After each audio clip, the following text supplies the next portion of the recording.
prime towers are not just for the multicolor prints. Lately I've been playing with time lapses and I get this comment all the time. Some people are asking because they are genuinely curious and have no idea, and some people just like to think they know everything and like to spread misinformation.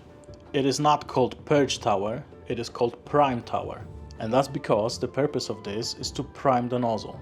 And this is extremely important for smooth time lapses. Let me show you why. So the time lapses I like to do are called smooth time lapses. I have nothing printing right now, but I will demonstrate it this way. So this is the way the smooth time lapse is taken. The head will print one layer, then I modify the G-code so the bed will extend all the way, and when the bed extends, the head will park itself right over here. Now while it parks itself, it's going to trigger this limit switch that I added, and this is connected to my camera, and the camera is going to take a picture.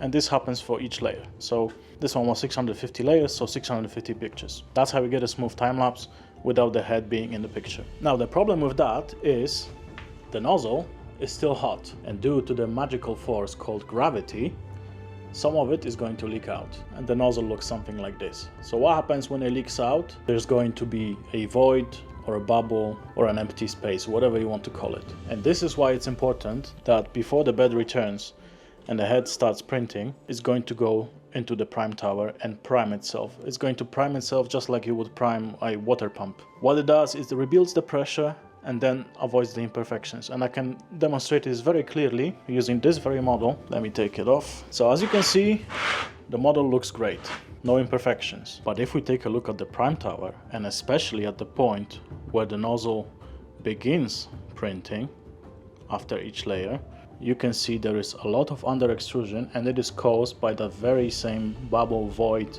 or however you want to call it in the nozzle.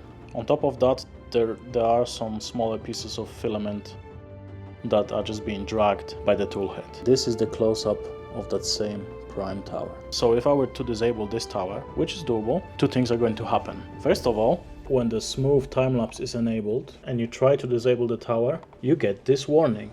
And it clearly says, a prime tower is required for smooth time-lapse mode. There may be flaws on the model without a prime tower. So this is your first clue. And the second thing that's going to happen is all of those imperfections from the prime tower are going to happen on your model. And some filaments are better, they leak less. You can see this tower from another print, and this one is almost perfect apart from this. But the facts are, all of those imperfections would land on a model and ruin something that already takes a long time to print. So now you know.